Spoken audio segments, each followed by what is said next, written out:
Well, I built it up in the last video. I guess I don't really have much of a choice by this point. So, Five Nights at Freddy's. It's been a massive hit all over the internet for the past year. So much so that I'm surprised YouTube doesn't send you notifications telling you that you haven't made a video about Five Nights at Freddy's yet. Really, opinions have been truly polarizing. Some love it, others hate it.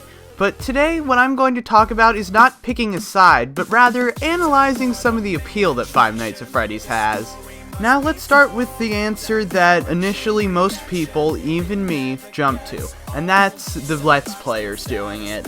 And you know, you can get some legitimately funny reactions out of that, and yes, I have no doubt this is how it started. However, I know for a fact that that's not the whole story.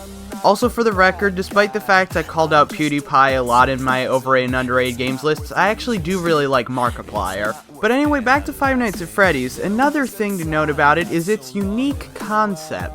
Let's face it, a lot of horror nowadays takes place in either a haunted house, forest, or hospital. Here, you're essentially at a Chuck E. Cheese where all the animatronics try to kill you. Now, when it comes to the gameplay, a lot of people said that it's too simplistic to be called a game. All you do is stare at the security cameras and try to do things to keep the animatronics from getting to you. However, the gameplay really isn't all that bad. I mean, I've never played the game myself, but I have seen enough completionist and Markiplier videos to know how the games work. And they throw something different in to mix it up each game. I mean, keep in mind, the most popular game out there right now, and at least in my opinion still overrated, Minecraft is a game with no goal.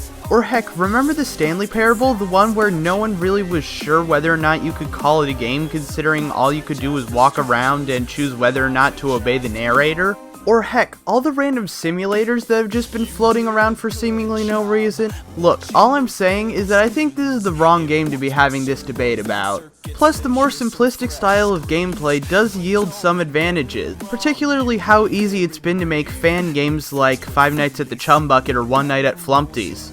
Also think about it this way, in most horror games when you find a monster you have to either kill it or run away. Here, you don't have the option to do either of those things. Now, a lot of people have also criticized the game saying that it's not scary. I mean, the only scares are when you're getting jump scared. However, I've talked to people who have played the games, and the games also do a lot to build up the jump scares, like creepy noises and such.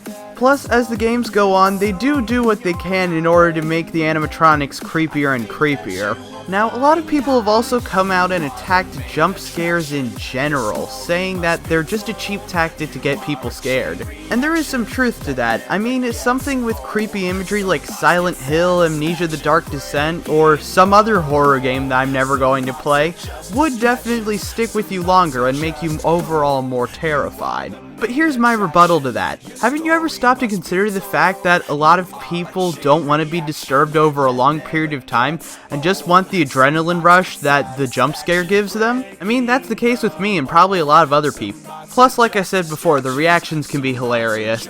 Also, I know another reason why a lot of people play Five Nights at Freddy's is for all the hidden lore around it. There's a lot of hidden secrets in the games about events in the past such as the Bite of 87, the missing children, and the purple guy. As you would imagine, there are a lot of people across the internet who make theories about this game series. I've got my own little theory about the events, and that theory is that there's no possible explanation that ties them all together. Regardless of that, the theory videos are still fun to watch. Another interesting thing about this series is that with any series that reaches this caliber of popularity, there will be a lot of fan-made songs about it. Sure, they're not all masterpieces, but a lot of them, particularly the ones by JT Machinima and Random Encounters, are really enjoyable.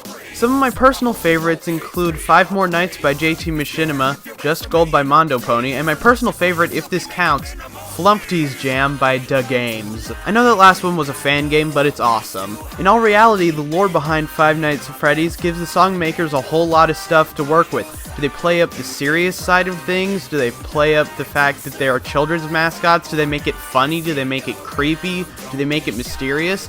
There's a bunch of different things you can do. Also, that definitely puts the Five Nights at Freddy's songs above the Minecraft ones, as unlike the Minecraft ones, most of the Five Nights at Freddy's songs are original, as opposed to just quote-unquote parodies that replace the lyrics to make them about Minecraft. So now, here's the big question that I bet all of you are asking. Do I think Five Nights at Freddy's is overrated? Well, yes and no. On one hand, Five Nights at Freddy's has been propelled to the level of popularity that it doesn't matter how good your thing is, it will be considered overrated. I mean, just look at Frozen.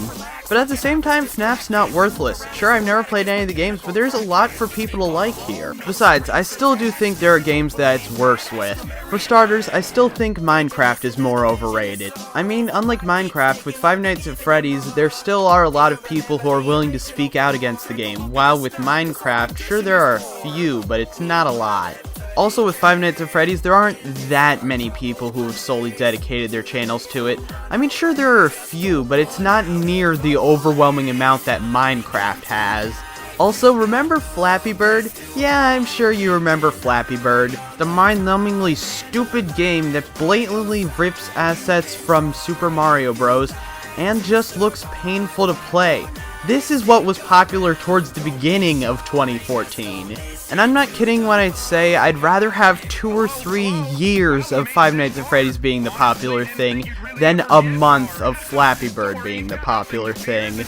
Regardless of where you fall on the spectrum of loving versus hating Five Nights at Freddy's, one thing you cannot deny is that it's made a big impact. So those were my thoughts on Five Nights at Freddy's. After all, I couldn't think of a single thing that would be more fitting for the Halloween season than this. I really hope that you enjoyed my video about Five Nights at Freddy's, because I'm never making one again.